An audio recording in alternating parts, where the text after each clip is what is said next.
البدع والأهواء، أهل البدع العقائدية وأهل البدع السياسية. نقول بيننا وبينكم السلف، بيننا وبينكم الكتب، كان فيقول البدع بيننا وبينكم. Bismillahirrahmanirrahim.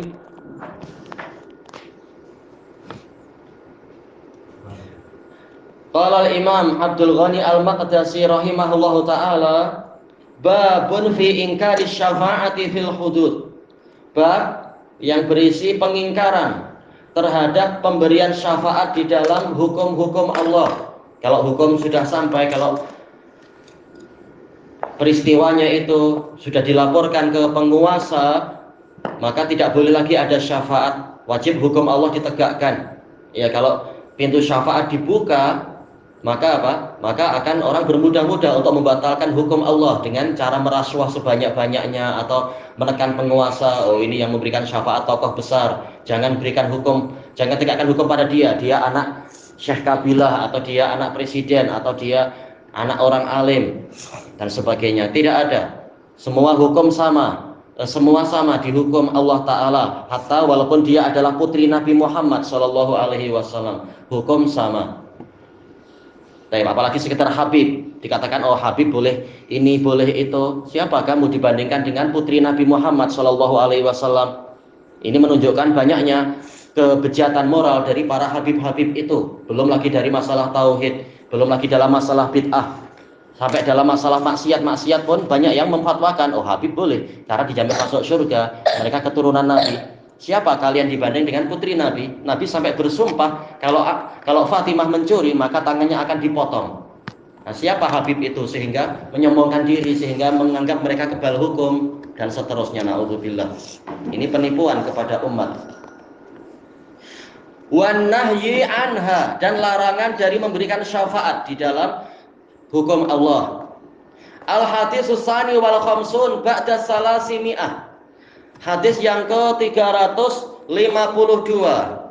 An Aisyah radhiyallahu anha, anna Quraisyan ahammahum sya'nul mahzumiyah allati saraqat.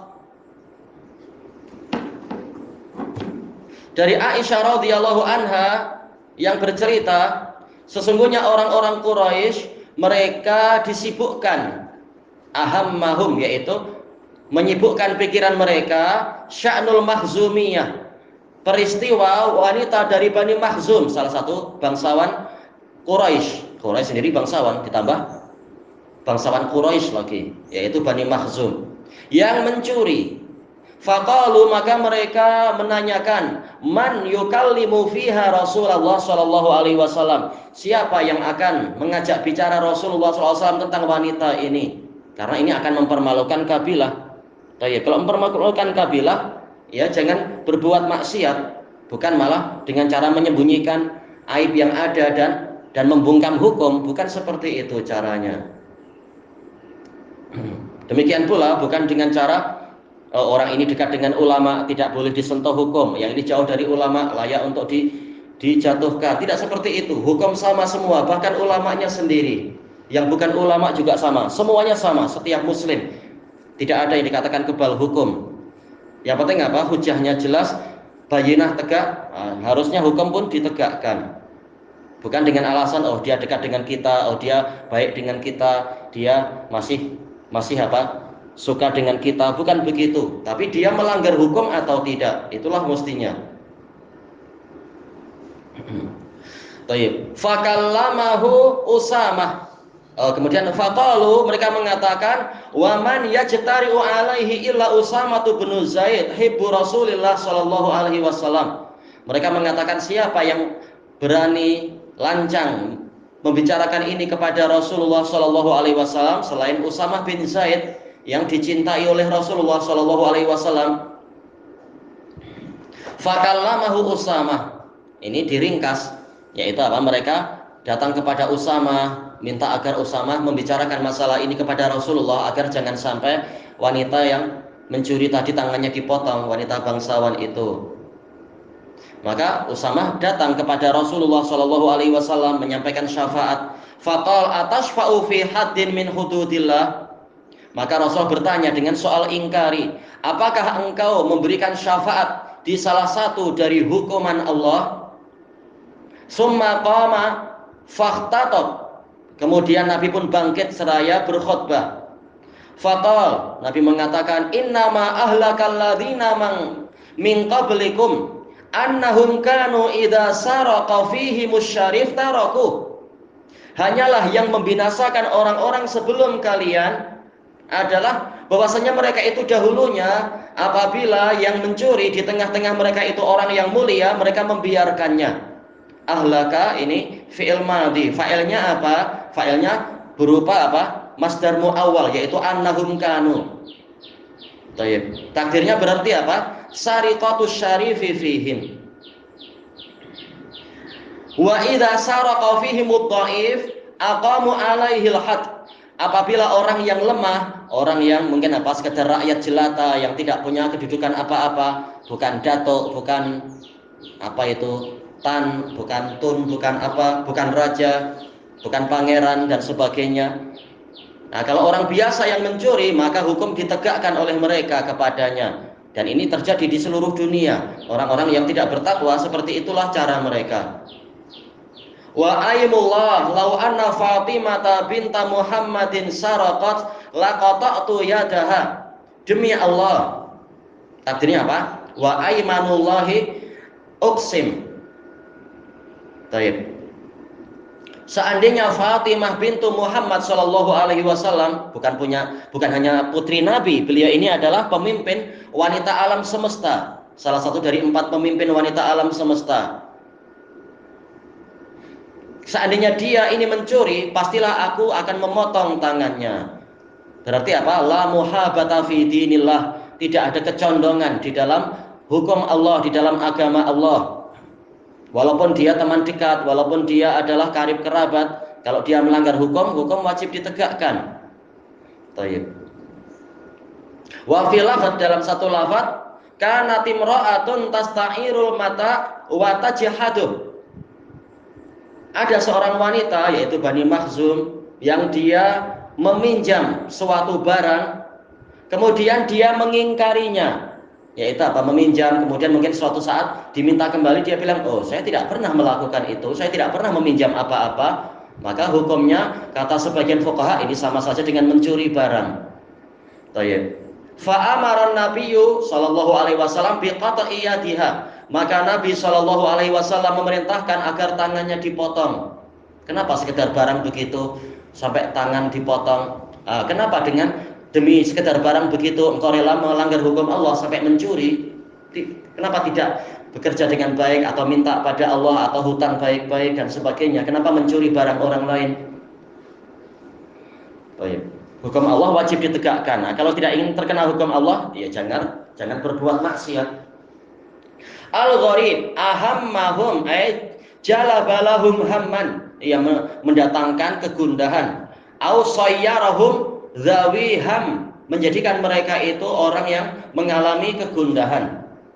Al-Makhzumiyah, siapa namanya? Hiya Fatimatu bintul Aswad ibni Abdil Asad bintu akhi Abi Salamah. Ya, mereka semua dari Bani Makhzum. Namanya Fatimah juga. Jadi Rasulullah menegaskan hukum sama. Bukan sekedar Fatimah bintul Aswad, walaupun bintu Rasulullah, tetap dia akan dipotong kalau mencuri. Jadi hukum itu sama, tidak pandang bulu. Baik. Wa Banu Makhzum ahadu afkhadhi Quraisy, salah satu dari keluarga Quraisy. Wa hum min asyrafi tilkal qabilati syarifah. Mereka termasuk dari para bangsawan dari kabilah yang mulia tadi. Quraisy kabilah mulia, ini bangsawannya. Fayusammunahum raihanata Quraisy. Orang-orang menamakan Makhzum, Bani Makhzum itu adalah wewangiannya Quraisy. Baik. Kemudian man yukallim man yashfa'u fiha bitarki qat'iyatiha.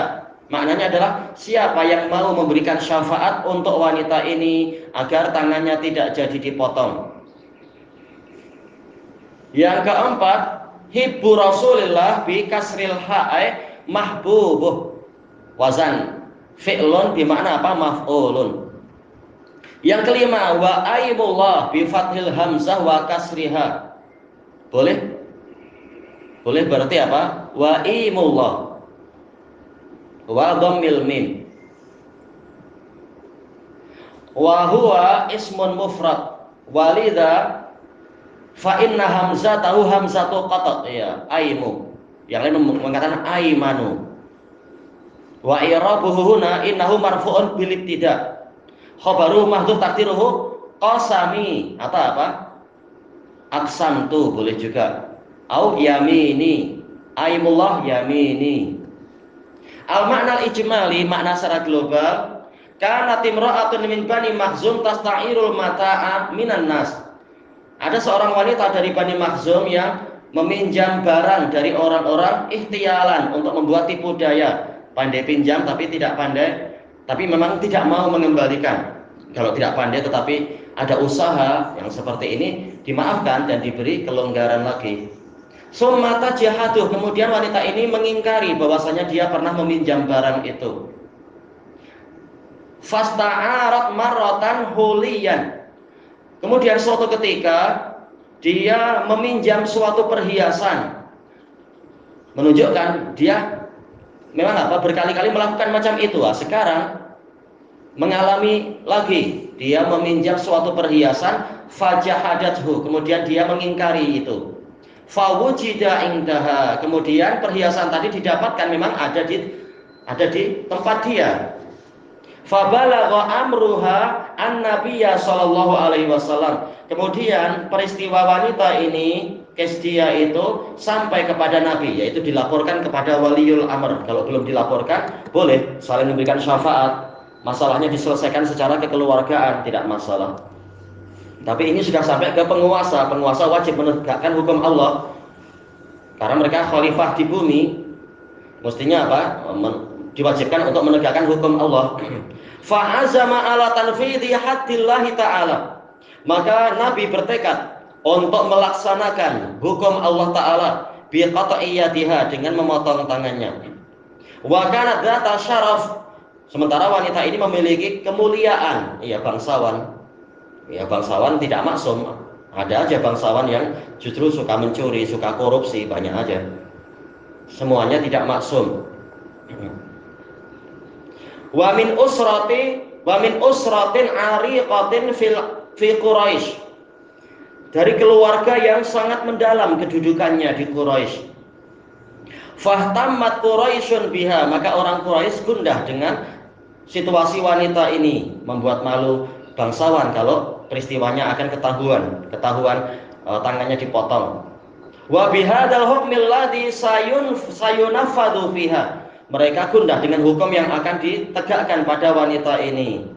Wa tasyawaru, mereka saling bermusyawarah fi man yaj'alunahu wasitatan ilan nabi sallallahu alaihi wasallam, tentang siapa yang akan mereka jadikan sebagai perantara untuk menghadap kepada Nabi sallallahu alaihi wasallam, liyukallimah, untuk mengajak bicara Nabi fi khalasiha, demi kebebasan wanita tadi.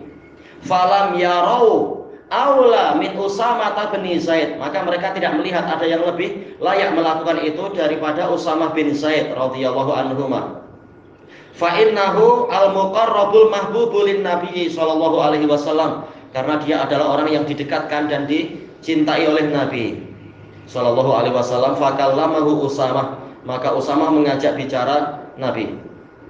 Fa ghadiba minhu sallallahu alaihi wasallam, maka Nabi sallallahu alaihi wasallam marah kepadanya. Jadi walaupun ini orang dekat, kalau ada kesalahan dimarahi. Kalau dimarahi harusnya introspeksi, bukan malah jadi krek langsung pergi atau apa. Seakan-akan apa? Kedudukan saya tak layak untuk kena marah. Na'udzubillah. Orang yang dicintai Nabi aja berhak kena marah kalau memang layak dipandang oleh orang yang berilmu, layak kena marah. Dimarah bukan berarti ditahdir. Wa qala lahu munkiran alaih. Nabi bertanya kepadanya dengan mengingkarinya, atasfa'u fi haddin min hududillah, apakah engkau memberikan syafaat untuk membatalkan salah satu dari hukum-hukum Allah? Summa qama khatiban finnas, kemudian beliau bangkit berkhutbah di tengah-tengah umat manusia, liyubayyina lahum khuturata mithli hadhihi syafa'ah, untuk menerangkan pada mereka bahayanya syafaat yang seperti ini. Iya, menyebabkan hukum Allah terbengkalai, menyebabkan hukum Allah jadi tersia-sia. Akhirnya makin banyak orang yang berani mencuri, berani korupsi, berani berbuat maksiat dan seterusnya, karena hukum bisa diselesaikan dengan syafaat. Na'udzubillah. Allati ta'attala biha ta'attalu biha hududullah, yang dengan itu, dengan sebab syafaat, maka hukum-hukum Allah menjadi terbengkalai. Wali annal mawdu'a yahumul katsira minhum, dan juga karena masalah ini menggundahkan mereka semua, maka Nabi pun berkhutbah menjelaskan hukum yang benar seperti apa. Ternyata semuanya sama, bangsawan atau bukan bangsawan, hukumnya sama. Fa'akhbarahum anna sababa halaki man qablana, maka Nabi mengkhabarkan bahwasanya kepada mereka bahwasanya sebab binasanya orang sebelum kita, fi dinihim wa fi dunyahum, di dalam agama mereka dan dunia mereka, annahum yuqimunal hududa 'ala du'afa'i wal fuqara, mereka menegakkan hukum-hukum pada orang-orang yang lemah dan para fuqara, wa yatrukunal aqwiya wal aghniya, dan mereka membiarkan orang-orang yang kuat dan orang-orang kaya. Fata'ummu fihim al-fawda, maka kekacauan pun meluas meliputi mereka semua. Ya, karena undang-undang dari Allah itu mendatangkan ketentraman dan kepastian. Adapun kalau hukum itu berat sebelah, double standard, sudah kacau segalanya. Jadi yang membuat kacau adalah yang double standard, yang tidak menegakkan hukum tapi berat sebelah, yang dekat dilindungi, yang jauh diinjak. Itulah yang membuat kekacauan, bukan yang berusaha menegakkan hukum. Wa yantashiru syarru wal fasad, keburukan dan kerusakan menjadi tersebar. Fayahiqu alaihim ghadabullahi wa iqabuh, sehingga menjadi pastilah atas mereka kemurkaan Allah dan hukumannya. Baik, jelas apa, kemaksiatan merajalela di mana-mana, double standard juga merajalela di mana-mana, hukum Allah semakin tidak berlaku. Apalagi sudah banyak cerita-cerita, demikian pula isyarat-isyarat dari Allah Ta'ala lewat mimpi yang ditakwilkan oleh pakar-pakar mimpi dari Yaman itu sendiri. Bulan ini atau mungkin sebulan lagi akan ada bencana besar di sana dan seterusnya. Tinggal apa? Banyak-banyak bertaubat, banyak-banyak memperbaiki diri dan menegakkan hukum agar hukum itu menjadi adil. Ini berlaku di dunia semuanya, bukan hanya di suatu negara, tapi semua. Karena hukum Allah memang ditelantarkan di hampir semua negara. Nah, semuanya wajib untuk bertaubat dan memperbaiki diri, bukan malah memperbanyak barisan yang melembekkan hukum dan seterusnya. Summa aqsama sallallahu alaihi wasallam wa huwa shadiqul masduq. Kemudian Nabi sallallahu alaihi wasallam bersumpah, dan beliau adalah orang yang jujur dan diakui kejujurannya. Law waqa'a hadzal fi'lu min sayyidati nisa'il alamin ibnatihi Fatimah, seandainya perbuatan tadi terjadi dari pemimpin wanita alam semesta, putri beliau sendiri yaitu Fatimah, a'adahallahu min dzalik, Allah melindungi dia dari itu. La nafadha fiha hukmallahi ta'ala, niscaya Nabi sallallahu alaihi wasallam akan menerapkan hukum Allah Ta'ala kepadanya. Tayyib, ilahuna wallahu a'lam. Ini menunjukkan bahwasanya kalau waliul amr tegas, waliul amr tidak berat sebelah, maka orang-orang yang dipimpinnya pun percaya pada dia, merasa tenang dan takut kepada Allah Ta'ala, takut dirinya melanggar syariat. Tetapi kalau waliul amrnya sendiri tidak tegas, waliul amrnya berat sebelah, maka memang akan terjadi ketidakpercayaan semakin meluas di mana-mana. Baik, ilahuna wallahu a'lam. Subhanakallahumma wa bihamdika la ilaha illa anta astaghfiruka wa atubu ilaik. Walhamdulillahirabbil alamin. Jazakumullahu khairan.